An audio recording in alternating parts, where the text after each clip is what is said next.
Cops dumped black woman in shark-infested waters, unaware she did to survive, went viral worldwide. The world had seen injustice before, but never like this.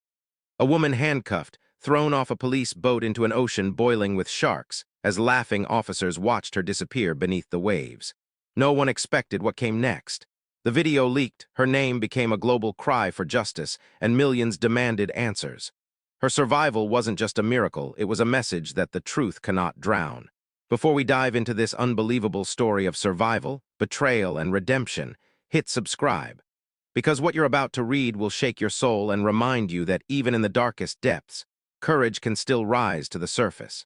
The drop that shocked the world, the sun burned over the Atlantic like molten gold. The morning everything went wrong. The police boat rocking gently over the deceptively calm surface. As the woman in green fatigue stood trembling between two uniformed officers, her wrists bound tightly behind her back, her eyes darting between the mocking faces of the men and the restless waves below, unaware that beneath that glittering blue surface, a nightmare with teeth waited. The officers laughed, one of them young, clean-cut, with a smirk that said he'd done this before, the other slightly older. More cautious but still following orders while the woman's sweat and salt mixing on her dark skin, whispered prayers into the wind. The radio crackled with distorted chatter from the Coast Guard. But neither officer cared, they had an off-the-books job to finish. No one's ever going to find her out here, one muttered.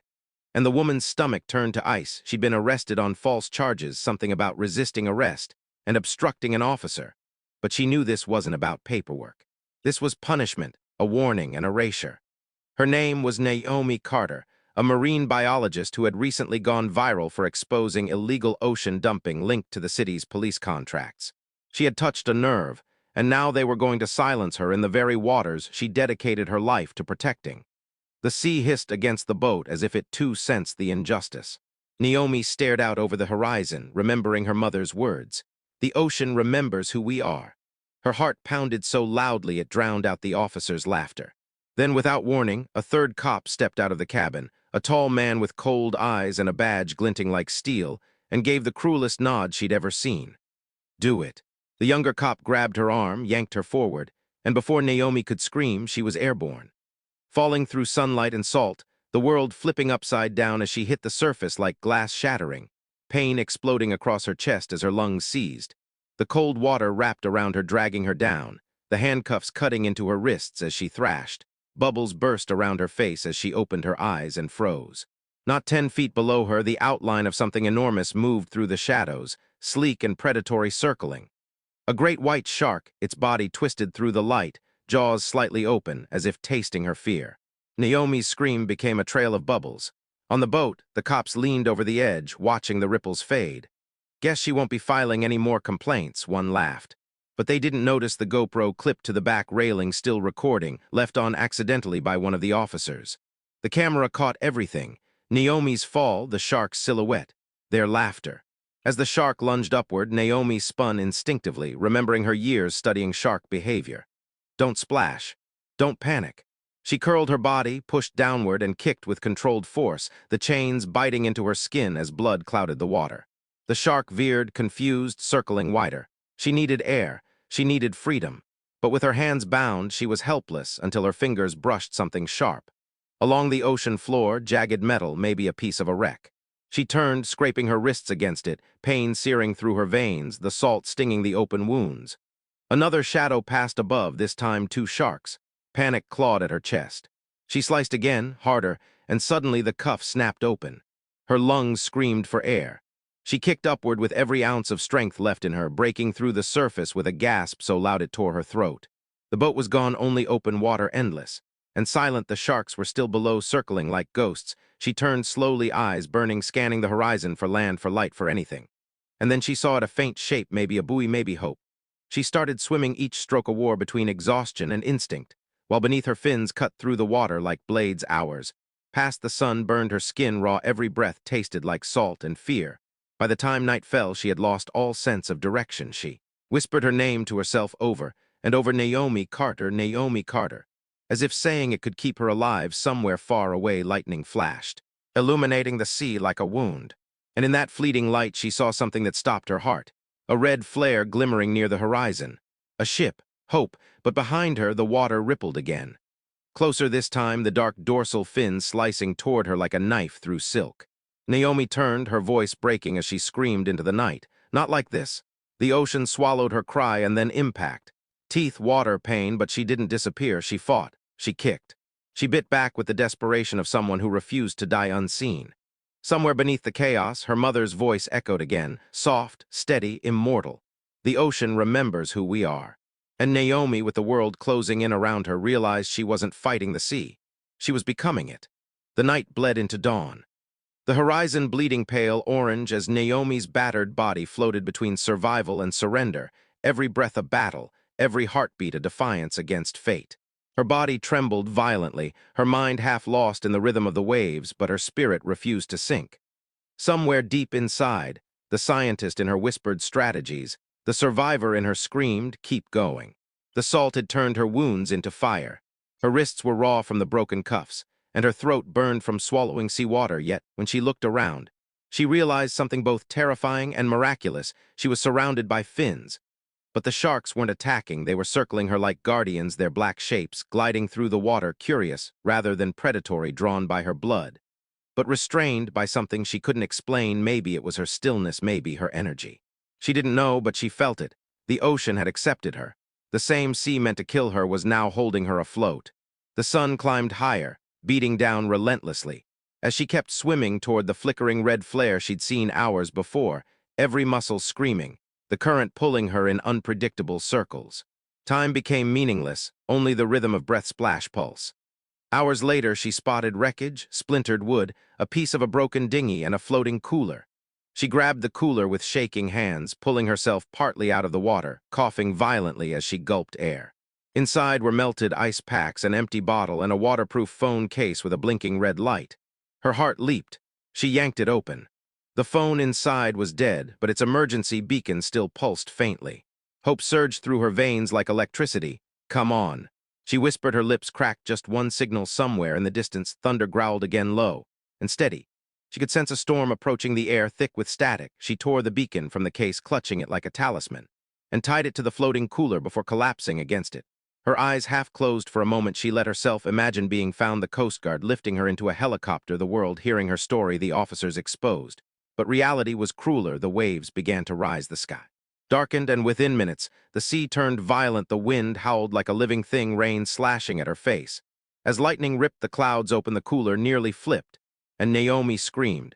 As the beacon slipped beneath the surface, no, she dove after it instinctively, salt water burning her eyes, lungs straining as she plunged into the chaos. Her hand brushed the small, flashing light, and she grabbed it just as a massive wave hurled her downward. The world became a blur of foam and darkness. When she broke the surface again, gasping, the storm had split the sea apart. Towering waves tossed her like a rag doll, but she didn't let go of the beacon. Somewhere in the madness, she thought she heard an engine, a faint, distant roar. But when she turned, all she saw were shadows and lightning. Hours passed again. By the time the storm eased, she was exhausted beyond words, her mind flickering between past and present. Memories came in flashes. Her last lecture at the university, her students' laughter, her mother's funeral, the police raid on her home. She remembered how they dragged her out in handcuffs, accusing her of tampering with evidence, of fabricating data about toxic waste dumping. She had screamed for justice, and they had answered with silence and steel. And now she was here, proof that justice had drowned with her. Or so they thought. When dawn broke again, Naomi's eyes fluttered open to find herself drifting near a small island, no more than a patch of sand and rock surrounded by turquoise water. She could hardly believe it. She kicked weakly, guiding the cooler toward the beach, collapsing face first onto the wet sand as the waves hissed around her. She lay there for what felt like hours, breathing, trembling, alive. The sharks didn't follow. The sea was calm again, almost reverent. Naomi rolled onto her back, staring at the sky, tears mixing with seawater. "I'm not done," she whispered. She dragged herself to the tree line where palm leaves offered shade and began searching for anything useful. Broken driftwood, shells, seaweed. She built a small shelter, her mind working mechanically, the survival instincts she'd taught in classrooms now her only reality. She found coconuts, cracked them open with a rock, drank the water, and tried to light a fire using her broken handcuffs as a spark against stone. It took hours, but when the flame finally caught, she wept not from the smoke, but from the miracle of it. That night she sat beside the fire, staring at the waves. "You didn't take me," she said quietly to the sea. "You tried, but you didn't." The wind shifted, carrying the faint hum of something mechanical. She froze, a drone. She looked up, and there it was, hovering high above, its red light blinking. She jumped to her feet, waving her arms, screaming, "Here, I'm here." The drone's camera pivoted, locking onto her, and then zipped away. Naomi sank to her knees, unsure if it was friend or foe. But 24 hours later, the world would know her name. The footage from that drone would show a handcuffed woman crawling from the sea, battered but alive, surrounded by the wreckage of a storm, and it would spread faster than the officers could ever imagine. Hashtags, headlines, fury, Naomi Carter, the woman who wouldn't drown. And as she sat by her dying fire, unaware that the world was watching, she whispered to the night, "Now let's finish this." By the time Naomi opened her eyes the next morning, her world had already changed forever, though she didn't yet know it. Across America and the UK, millions were watching the viral drone clip of the woman who survived the impossible.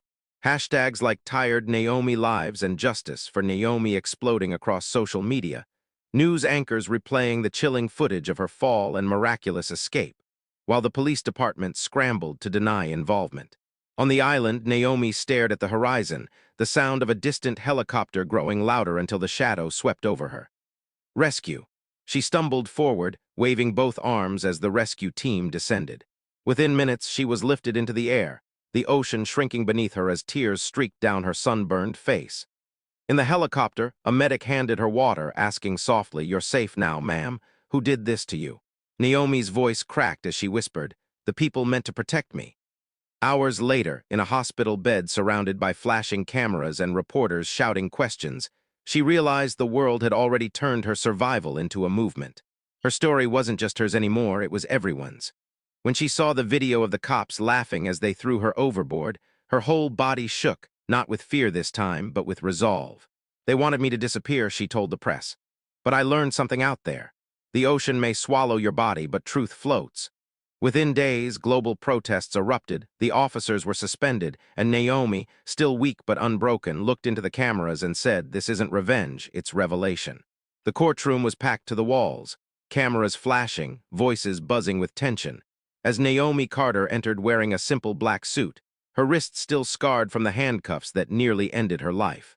Her presence silenced the noise, her calm more powerful than any rage. Outside, crowds stretched for miles, holding signs that read, "Justice for Naomi and truth can't drown," while the officers who had once mocked her now sat at the defendant's table. Their faces pale, eyes hollow, badges stripped. It had been weeks since her rescue, weeks of recovery, interviews, investigations, and revelations. Every frame of the viral footage analyzed, every second of their cruelty exposed. And now the world waited to see if justice would truly surface. The prosecutor, a sharp, unflinching woman named Dana Moore, stood before the jury, her voice steady, as she played the GoPro footage one final time. Gasps filled the courtroom, as the sound of laughter echoed through the speakers, followed by the splash that had nearly ended Naomi's life. The older officer tried to look away, but the judge's cold stare forced him to watch. Naomi didn't cry this time. She had already shed all her tears at sea. When her turn came to speak, she stood slowly, facing the jury with eyes that held both pain and purpose. "I am not here because I was brave," she said softly, her voice carrying through every microphone. "I'm here because I was left to die and somehow lived. I didn't swim to survive, I swam to be heard. And I hope that every person who has ever been silenced remembers this. They can throw you into the dark, but they can't drown the truth." A hush settled over the room. Even the judge blinked back emotion. Outside, thunder rolled faintly over the city as if the sky itself was listening. Then, as the jury foreman rose, the world held its breath. "We find the defendants guilty on all counts." The courtroom erupted. Reporters surged forward. People sobbed, the officers slumped as their handcuffs clicked shut. The same sound they'd once used to cage innocence. Naomi didn't cheer. She simply closed her eyes and whispered for all of them, thinking of those who hadn't survived to tell their story. In the months that followed, her face appeared on magazine covers, talk shows, documentaries. She became a symbol not just of survival, but of accountability. Her viral fame evolved into advocacy. She founded an organization called the Surface Project, dedicated to exposing hidden abuse by law enforcement and amplifying unheard voices. At every rally, every speech, she reminded the world of that one haunting truth she'd learned in the deep. That silence is the real drowning. But the story didn't end there. One night, standing alone at the shore of her hometown, Naomi gazed at the moonlit waves, the sound of the ocean soft and familiar. She took off her shoes, walked barefoot into the cold water, and whispered to the sea, "You tried to take me, but you gave me back my purpose." A small wave touched her feet as if answering, and she smiled through tears. Behind her, on a nearby pier, a group of young protesters held candles, chanting her name softly, their lights reflecting on the water like stars. Naomi turned toward them, her voice calm but fierce. "Don't let them bury your truth. Don't let them write your ending." Cameras captured that moment, and it went viral again. The woman who had been thrown away, now lighting the path for others. The cops were imprisoned, reforms began.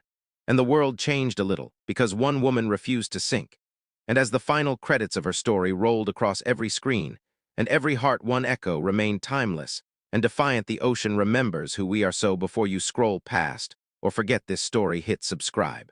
Not just to remember Naomi, but to remember what courage looks like when the world tries to drown it.